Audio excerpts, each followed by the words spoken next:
Hello everyone. इससे पहले के एक वीडियो में हमने बात की थी मैकियावली का। उसमें इंट्रोडक्शन के बारे में बात की थी, क्या मैकियावली है, कहाँ का रहने वाला है, क्या उसका मेजर कंट्रीब्यूशन है। और दूसरा हमने पॉलिटिकल कॉन्टेक्स्ट के बारे में बात की थी कि जब मैकियावली लिख रहा था तो उस टाइम का पॉलिटिकल एस्टेब्लिशमेंट और पॉलिटिकल कॉन्टेक्स्ट क्या था। इस स्लाइड में हम इकोनॉमिक इंटेलेक्चुअल कॉन्टेक्स्ट के बारे में बात करेंगे कि मैकियावली पर किन चीज़ों का इन्फ्लुएंस रहा या फिर मैकियावली ने किन चीज़ों को इन्फ्लुएंस किया। तो सबसे पहले जो मैकियावली का कंट्रीब्यूशन है वेस्टर्न पॉलिटिकल थॉट में, it lies at the intersection of three major strengths. कौन कौन से? पहला है रिपब्लिकन ट्रैक्ट्स। जो रिपब्लिकन पॉलिटिकल प्रैक्टिसेस जो थी, which were mediated by these republican tracts, मतलब जो भी रिपब्लिकन चीज़ें लिखी गई थी। तो ये एक तो जो है मेजर पहला कंट्रीब्यूशन था। दूसरा था रेनेसा ह्यूमनिज्म। ह्यूमनिज्म में मतलब एक ह्यूमन क्रिएटिविटी को बढ़ाया गया, और पूरा का पूरा जो डिवाइनली मैटर्स थे इससे पहले के, उनसे हट करके, और ये सोचा गया कि ह्यूमन बीइंग जो है they can make things better for themselves bye their own effort. उसमें गॉड का या फिर बहुत सारी चीज़ों की उसमें ज़रूरत नहीं है। तीसरा था mirror for the Prince genre जो था, उसमें कि भैया उस टाइम बहुत सारी एडवाइस बुक्स लिखी जा रही थी, कि किस प्रकार से एक प्रिंस को या फिर एक जो है राजा है उसको कार्य करना चाहिए। तो यहाँ पर भी मैकियावली का जो कंट्रीब्यूशन था वो बहुत ज़्यादा था मतलब।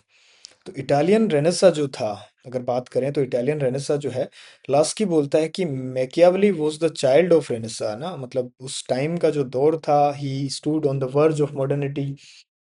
तो किस प्रकार से, मतलब क्या था इटालियन रेनेसा? इटालियन रेनेसा जो था, it celebrated you know values of human power और क्रिएटिविटी की। एक व्यक्ति का जो पावर है, इंसान का जो पावर है, उसकी जो क्रिएटिविटी है, दैट इज रियली इम्पोर्टेंट। उससे पहले सारी की सारी चीजें गॉड गिवन होती थी, या फिर कि भगवान ही कुछ कर सकता है, कुछ चमत्कार हो सकता है मेरे जीवन में। मतलब ह्यूमन बीइंग को एक प्रकार से रेशनल बीइंग ही नहीं समझा जाता था। फाउंडेशनल इक्वलिटी की बात होती थी, पर वैसे अगर देखा जाए पॉलिटिकल इकोनॉमिक सिनेरियो में, तो कोई इक्वलिटी नाम की कोई चीज़ नहीं होती थी। फ्यूडलिज्म जो था, it was on its peak, और लोगों की पोजीशन वर अस्क्राइब्ड रादर देन अचीव्ड। तो इसी वजह यही वजह थी कि मॉडर्निटी के बाद में ही जो ये सारे के सारे नए नए इन्वेंशंस है, एक्सपेरिमेंट्स है, और ये बहुत सारी ट्रेवल्स लोगों ने की, वास्को डी गामा, कोलंबस, ये वो बहुत सारी चीज़ें जो है। तो जो पूरी की पूरी जो डिवाइनली मैटर्स थे, इससे पहले क्या था, मतलब थीइस्टिक एजुकेशन थी, थियोलॉजी कर पर ही सारा का सारा सिलेबस और वो सारी की सारी चीज़ें बेस्ड होती थी।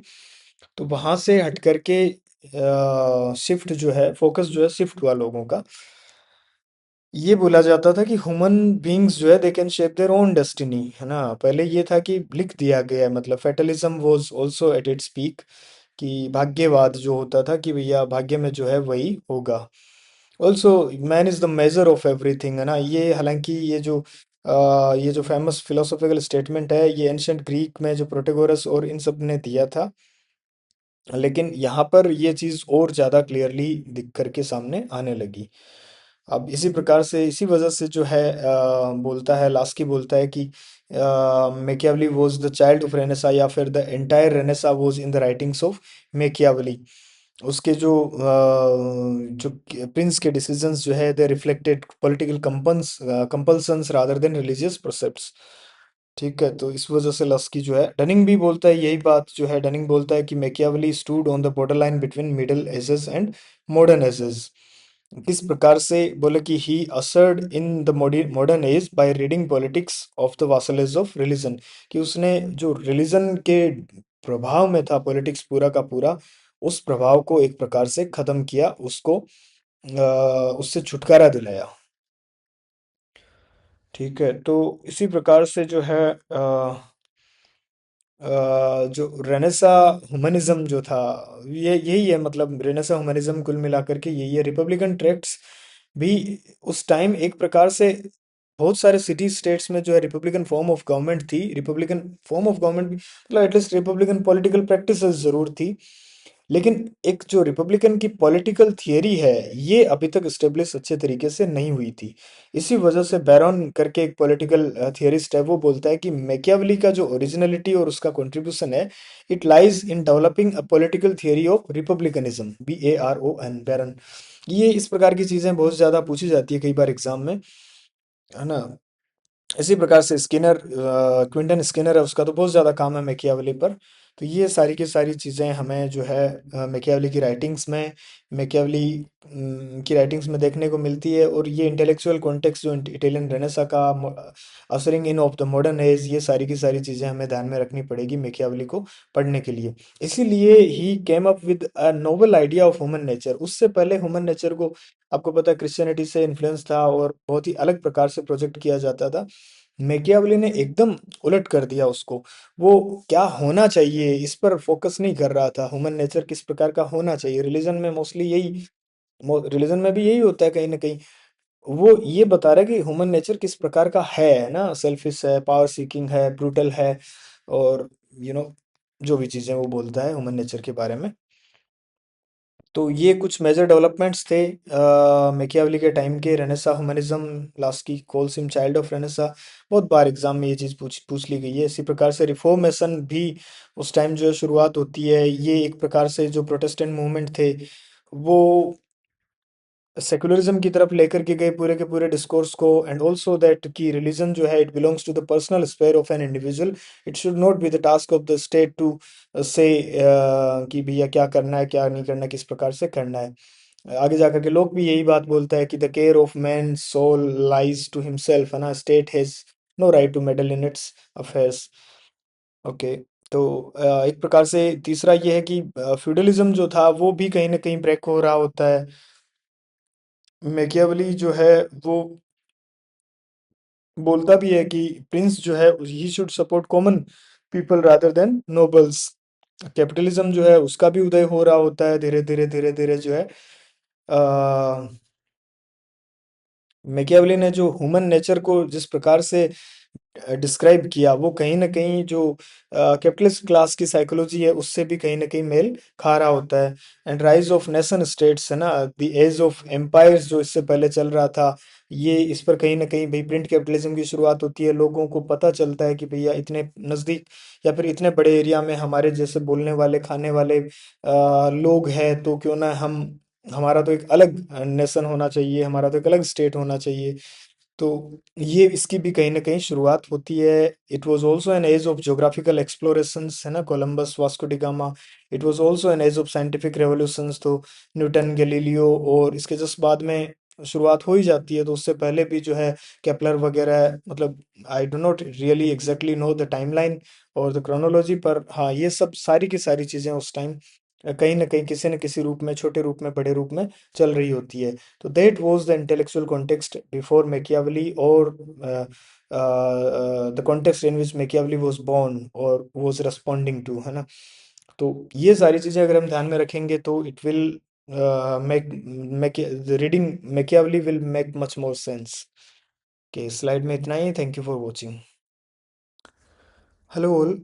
स्लाइड में हम बात करेंगे मैकियावेली का पॉलिटिक्स एंड एथिक्स को लेकर के क्या विचार थे, किस प्रकार से उसने जो है पॉलिटिक्स को एथिक्स से सेपरेट किया। रिलीजन से तो किया ही किया था, पर एथिक्स से भी किया। आपको पता होगा, याद होगा, अगर आप प्लेटो को और अरिस्टोटल को पढ़ो तो पॉलिटिक्स जो है एंशियंट ग्रीस में, it was not an independent branch, है ना, it was part of ethics. That means कि politics and ethics were intertwined. For both Plato and Aristotle, good life and good political life were not separated from each other। और फिर medieval time में आप देखते हो कि political जो है, it became the branch of religious studies. तो वो भी कहीं ना कहीं उस टाइम एथिक्स से रिलेटेड था। It was with Machiavelli that political science या फिर पॉलिटिक्स जो है as a discipline, it got its autonomous character. तो मैकियावेली ने जो है पॉलिटिक्स और एथिक्स को सेपरेट किया एक प्रकार से कि भैया एथिक्स अलग है और पॉलिटिक्स अलग है। पॉलिटिक्स में निर्णय जो है वो अलग यार्ड स्टिक से लिए जाते हैं, और एथिक्स में अलग यार्ड स्टिक से लिए जाते हैं। दोनों अलग अलग स्पेयर है। इस इन दोनों को सेपरेट करने का काम जो है वो मैकियावेली ने किया। मैकियावेली क्या बोलता है, in politics and ends justify the means, कि आप जो है आपका अंत क्या है, आप आपका मध्यम और मध्य, मध्य क्या है आपका, है ना, एंड क्या है, वो मैटर करता है। आप उसके लिए मीन्स क्या यूज करते हो, कौन से तरीके अपनाते हो। जब तक आपका पर्पस सर्व हो रहा है, जब तक ब्रॉड थिंग जो है वो आपके माइंड में है, तब तक उस चीज का कोई फर्क नहीं पड़ता। तो एक प्रकार से उसने एंड्स और मीन्स जो है उनको सेपरेट किया। वो बोलता है कि पॉलिटिक्स एंड एथिक्स जो है, he also gave political science autonomous character because he separated these two domains, है ना। वो बोलता है कि पॉलिटिकल एक्शंस जो है, दीज आर टू बी जज not from the yardstick of religion और ethics, the yardsticks to जज political decisions is national interest, है ना, कि आपके नेशन का, स्टेट का इंटरेस्ट जो है वो कितना उस चीज से सर्व हो रहा है। तो वोट वोट में बी एथिकली रॉन्ग, में बी पॉलिटिकली करेक्ट। जो एथिकली रॉन्ग है वो पॉलिटिकली करेक्ट हो सकता है। तो जो भी प्रिंस के जो एक्शंस है, these should be judged by the ends he secured rather than the means, है ना। अगर एक्शन करेक्ट है, उसका कोई भी एक्शन है वो करेक्ट होगा अगर वो नेशनल इंटरेस्ट को सिक्योर कर पा रहा है, राइट। तो इसी वजह से Machiavelli also invented this concept of dual morality या फिर डबल स्टैंडर्ड ऑफ मोरालिटी। ये बोलता है कि प्रिंस की जो मोरालिटी है, it is different from the morality of an ordinary person. मतलब ऊपर जब वो पॉलिटिक्स एंड एथिक्स को सेपरेट करता है, तो इट डजंट रियली मीन कि he wanted people to make immoral, नहीं नहीं। वो जो ऑफिशियल्स ऑफ द स्टेट है उनके लिए बात करता है कि they can have a double standard of morality. तो बाकी के जो लोग हैं वो तो एथिकल होंगे ही होंगे, है ना। वो तो, उनको तो रिलीजन का भी मैकियावली एक इंस्ट्रूमेंटल रीजन की तरह, इंस्ट्रूमेंटल पर्सपेक्टिव से यूज दिखा रहा है कहीं ना कहीं, कि भैया रिलीजन जो है it is good to control the masses. After all we all are, we all live in in this god fearing society. लेकिन जो किंग के लिए है, जो पॉलिटिशियन के लिए है, उसके लिए मॉरलिटी अलग है जो ऑर्डिनरी लोगों की मॉरलिटी है उससे। तो इसका मतलब मैकियावली जो है वो इमोरल नहीं होता है ना। सबाइन बोलता है कि the purpose of politics is to preserve and increase political power, and the standard by which he जजेस it is its success in doing this, है ना, कि पॉलिटिकल पावर को किस प्रकार से अफजाइज किया जाए। तो वो एक प्रकार से सबाइन उसको बोलता है कि ही वॉज नॉन मोरल, है ना, रादर देन इमोरल। दो अलग अलग चीजें हैं, नॉन मोरल या फिर immoral. For Sabine he was non moral rather than immoral. ठीक है। और एथिक्स इन एंशियंट ग्रीस, वो हमने अभी बात की थी कि politics was part of ethics, and good life and good political life were considered the same. Concept of human nature को भी मैकियावली ने रेडिकली जो है इंटरप्रेट किया, कि किस प्रकार से है मैन जो है वो यूनिवर्सल ईगोइस्टिक बताया उसने, है ना, कि हर जगह भाई ये ईगो जो है ये यूनिवर्सल है। हर जगह व्यक्ति जो है अपने भले के बारे में, अपने खुद के बारे में सोचता है। तो he didn't really believe in the essential goodness of the human being, कि भैया आदमी जो है वो essentially he is a good person. He is selfish, he is prone to dissension, he has fear, he crave for security। ये सारी की सारी चीजें मैकियावली ने बताई। और मेथोडोलॉजी की जहाँ तक बात है, सबाइन बोलता है कि हिस्टोरिकल मेथड यूज करता है मैकियावली। पहली बात तो he used history to came to his conclusions, है ना। इसी प्रकार से डनिंग जो है वो इसकी स्टडी को आर्ट ऑफ गवर्नमेंट बोलता है rather than the theory of state, की किस प्रकार से जो है दो प्रकार की गवर्नमेंट, फॉर्म ऑफ गवर्नमेंट की बात करता है मैकियावली। पहले में प्रिंसिपलिटी, प्रिंस में, और दूसरे में डिस्कोर्सेस में जो रिपब्लिकन फॉर्म ऑफ गवर्नमेंट की बात करता है। He also use this method called observational method जो है। तो अगर प्लेटो एंड अरिस्टोटल जो है वो डायलेक्टिक्स और लॉजिकल रीजनिंग में ज़्यादा बिलीव करते थे, तो मैकियावली जो है एम्पिरिकल ऑब्जर्वेशन में ज़्यादा बिलीव करता था। तो मैकियावली जो है he led to the development of historical and observational method. और स्पिरिचुअल एंसेस्ट्री है वो मैकियावली अरिस्टोटल से ट्रेस करता है, because Aristotle also use all these methods, है ना, historical, observational, empirical and blah blah blah.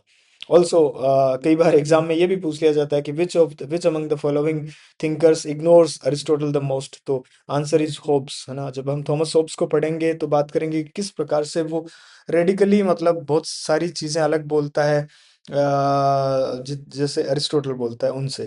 For example Aristotle बोलता है कि state is natural and state is a growth evolution. और मैकियावेली सॉरी हॉब्स जो है वो यू नो मैकेनिस्टिक स्टेट की बात करता है, या फिर कि ये स्टेट इज एन इनोवेशन, इस प्रकार की जो बातें हैं वो करता है, जो हम हॉब्स का जब चैप्टर के बारे में बात करेंगे उस टाइम बात करेंगे। इस स्लाइड में इतना ही। Thank you for watching.